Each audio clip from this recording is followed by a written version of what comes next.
নমস্কার, আমি চন্দ্রানী। দিন যাপনের আরেকটি নতুন ভিডিওতে আপনাদের সকলকে স্বাগত জানাই। আজ বানাচ্ছি সর্ষে বাটা দিয়ে পাবদা মাছের ঝাল। পাবদা মাছের ঝাল বানানোর জন্য পাবদা মাছ তো লাগছেই, এছাড়া আর কি লাগছে দেখে নিই। গ্যাসের মধ্যে কড়াই চাপিয়ে দিয়ে তাতে সর্ষের তেল দিয়ে দিলাম।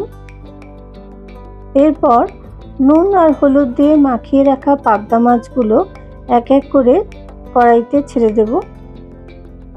মাছগুলোকে বেশ লাল লাল করে একটু ভেজে নেব। মাছটা কড়াইতে দেওয়ার সঙ্গে সঙ্গে খুব ফাটতে আরম্ভ করেছে। একটু ঢাকা দিয়ে দিই যাতে গায়ে না ছিটে আসে।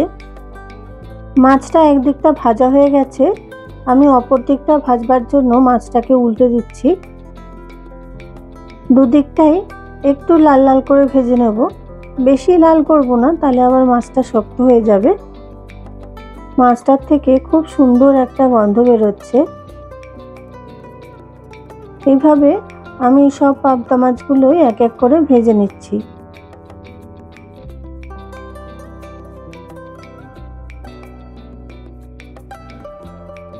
একটা ব্যাচ ভাজা হয়ে গেছে, আর একটা ব্যাচ আমি ভাজা বসিয়ে দিচ্ছি। মাছটা ভাজা হতে হতে আমি মশলাটা করে নেব। মিক্সিং জারের মধ্যে দিয়ে নিয়েছি কাঁচা লঙ্কা, সর্ষে আর নিয়েছি পোস্ত। এই তিনটে একসঙ্গে ভালো করে বেটে নেব। আমি এখানে সাদা সর্ষে ইউজ করছি, আপনারা চাইলে কালো সর্ষে ইউজ করতে পারেন। সব মাছগুলোই ভাজা হয়ে গেছে, এবার মাছগুলো আমি কড়াই থেকে তুলে নিচ্ছি।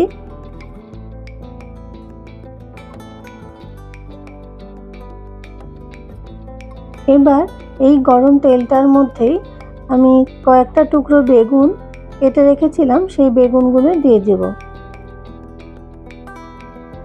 বেগুনগুলো দিয়ে একটু ভালো করে ভাজা ভাজা করে নেব।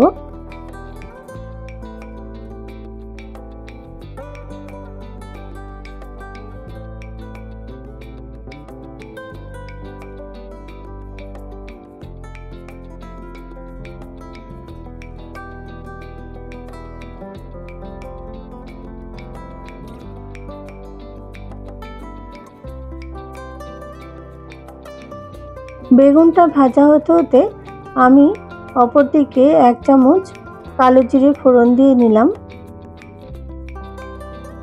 কালো জিরে আর বেগুনটা ভালো করে একসাথে ভেজে নিচ্ছি।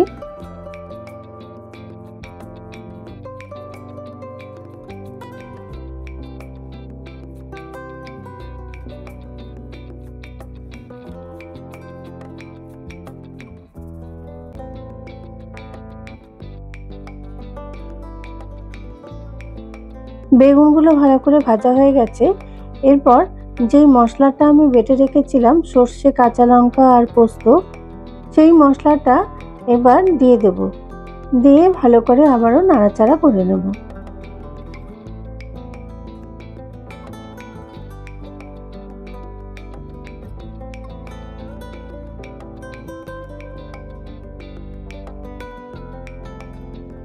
মশলাটা দিয়ে নিয়ে এবার দিয়ে দিচ্ছি স্বাদ মতো নুন, আর দিলাম হলুদ গুঁড়ো, আর দিচ্ছি ঝাল আর রঙের জন্য অল্প একটু লাল লঙ্কার গুঁড়ো।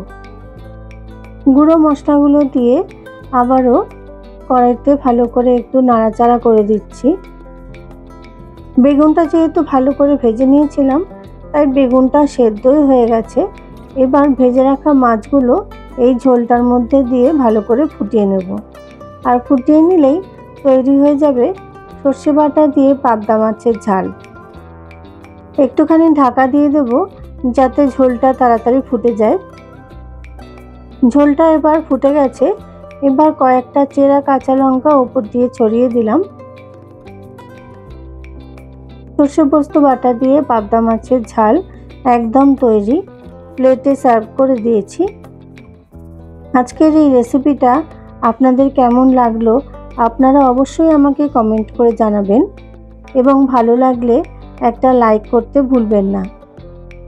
আর আপনাদের কাছে একান্ত অনুরোধ থাকবে শেয়ার এবং সাবস্ক্রাইবটা করার জন্য। আজকের ভিডিওটা তাহলে এই পর্যন্তই। ভিডিওটা ভালো লাগলে লাইক, শেয়ার, কমেন্ট করে পাশে থাকবেন। সবাই ভালো থাকবেন, সুস্থ থাকবেন। দেখা হবে পরবর্তী নতুন কোনো ব্লগে।